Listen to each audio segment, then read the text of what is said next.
بەڕاستی دەستگای نوێری حکومە لە تقریبا نزیکەی 15 ساڵە بەردەوامە و ئیشەکانی دەکات 15 ساڵ دەبی دامەزرایە و لە زۆربەی شار و شارۆچکانیش لق و بازنەی هەیە. ئەو ئاستانەی کە هەیە ئاستی منداڵانە لە کچان و لە کوڕان و منداڵان نەوجەوانانیش لەخۆ دەگری و ئاستی گەنجانیش لە کوڕان و لە کچانە. لە ئێستادا ئەمە ساڵانە تقریبا لەگەر کاتی وەرگرتنی قوتابی لە قوتابخانەکان ئەمەژە و کاتی وەردەگرین تقریبا دەوروبەری مانجی 15 لەو کاتی وەردەگرین و نەوجەوانان لەگەر منداڵان هەر یەک ئەوێ وەردەگرین باز بیدایی کە منداڵان کە وەردەگیرێتن لە تەمەنی 8 ساڵی وەردەگیرێ. ئەوانەی کە لەکنە خۆشمان بکە سەبر سەوری پێیان دەگەن لە نەوجەوانان ئیتکە هەیە لە کاتی نەوجەوانان دێ ئەو جەوەی کە لە کاتی نەوجەوانە کە هاتیە ئەگە ئاستەشی ئەو ڕێژەی لەبەر بی کە لەگە نەوجەوانی خۆمانە وەری دەگرنەوە لەو ئاستانە بەشدار دەبی ئینشاءالله. هەلە ئێستا کەش تقریبا تەڵەبەمان الحەمدولله بەس لە کوڕان کە ئەمە زیاتر لە کوڕان ئاگامان لێیە کچانیش ئیدارەی خۆیتیان ئەمە تقریبا نزیکەی 600 تەڵەبەمان هەیە لە کوڕان. ڕۆژەکانیش ڕۆژی سێشەم و سێشەمانە.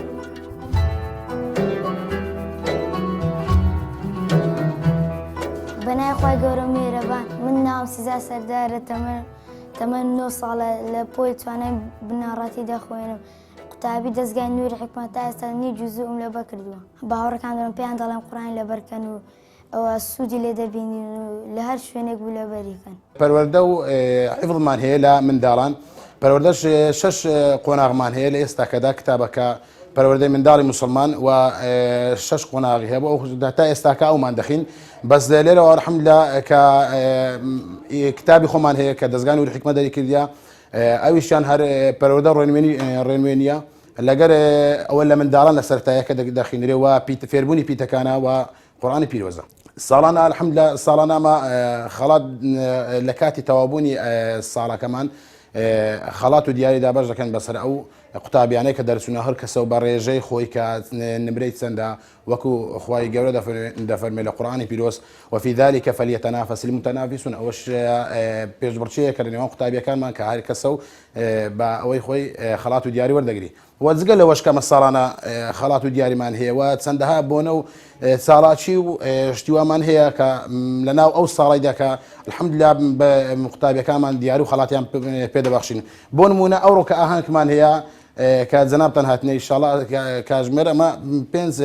ئاهەنگکەی دەکەین. یەک لە ئاهەنگەکانەکە لە ژیاننامەی پێغەمبەر صلی الله علیه و سلم سەرەتاییەکە لە ناسینی پێغەمبەر صلی الله علیه و سلم لە قوتابیەکانمان ئەوانەی لە خوار تەمەنی 11 ساڵی بوون لە کچان و لە کوڕان ئاهەنگەکەش ئەوڕۆ دەکرێت ئینشاءڵڵا خەڵاتیان پێدەبەخشین و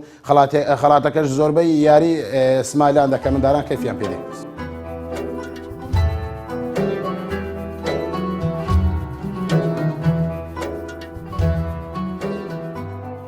ئێمە وەکو کەسوکاری ئەو قوتابیانەی کە لە دەستگای نوێری حکومە بۆ پەروەردە و ڕۆشنبیری کەوا چەند ساڵی مناڵەکانمان لێرە داناوە بەڕاستی زۆر سوود و قازانجیشی باشیان کردیا هەم لە ڕووی قوتابخانە هەم لە دەستگایەکە. بەڕاستی ئێمە زۆر هەوڵیان لەگە دەدەین لە ماڵەوە تاوەکو ئەنجامەشی بیتن لەبەر ئەو مناڵانە نەوەی دواڕۆژی ئەمن ئەو مناڵانە چاوگەشتانە دەبی ئێمە هەوڵیان لە بۆ بدەین خۆیان لەگەڵماندی بکەین کاتێکەوەن دەرسەکانی قوتابخانەش تەواو دەکەن هەردەستین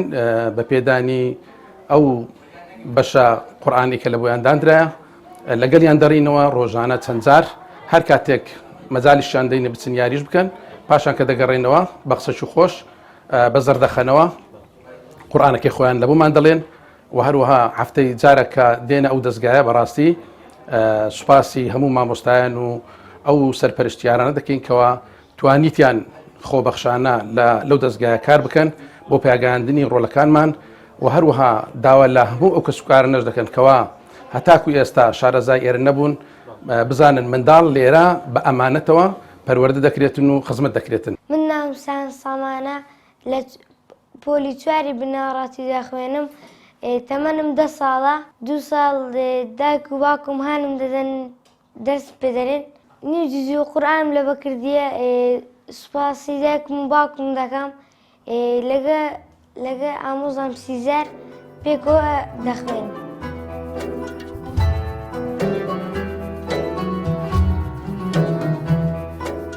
کەسێک بێوێ لە دایکان لە باوکان بۆ ئەوەی ژیانیان بەختەوە بیتن دەبی هەوڵ لەگەڵ منداڵەکانیان بداتن بۆ ئەوەی مناڵێکی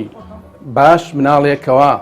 نەوەی دوا ڕۆژبی خۆیان لەگەڵ ماندی بکەن هەوڵیان لەگەر بدەن تاوەکو کەسێکی باش لەگەڵیاندا بیتن خۆی لە ڕاستیدا ئەگەر هات و داک و باوک لە بنچینەدا مناڵەکەی پەروەردە کرد وەکو ئەوە کە بەردێک نەقش بکاتن بەڕاستی منداڵ لە سەرەتا دەکا پەروەردەکرا دەبتە زەخیرە هەم لە بۆ منداڵەکەی هەم لە بۆ دایک و باوکەش پێدەحسێتەوە ئەگەر هات و دایک و باوک هەر هەوڵی بۆ دنیادا مناڵەکەی فرامۆش کرد دەبینین ئەو منداڵە لا ڕێدەرەچی دەبی منداڵێکی بە ئەدەب و بە ئەخلاق دەرناچی بەڵام ئەگەر هات و پەروەردەیەکی جوانی کرد ڕۆژانە بە قورئان و فەرمودەی پێغەمبەر عەلەیهی سەڵات وەسەلام دەبینین هەم مناڵەکە سوود بە کۆمەلگا دەگەینی هەم داک و باوەکەش سوود و قازان لە بۆ دنیا و قیامەتی دەبیتن ئینشاءالله. أعوذ بالله من الشيطان الرجيم بسم الله الرحمن الرحيم قل أعوذ رب الناس ملك الناس إله الناس من شر وسواس الخناس الذي يوسوس في صدور الناس من الجنة والناس.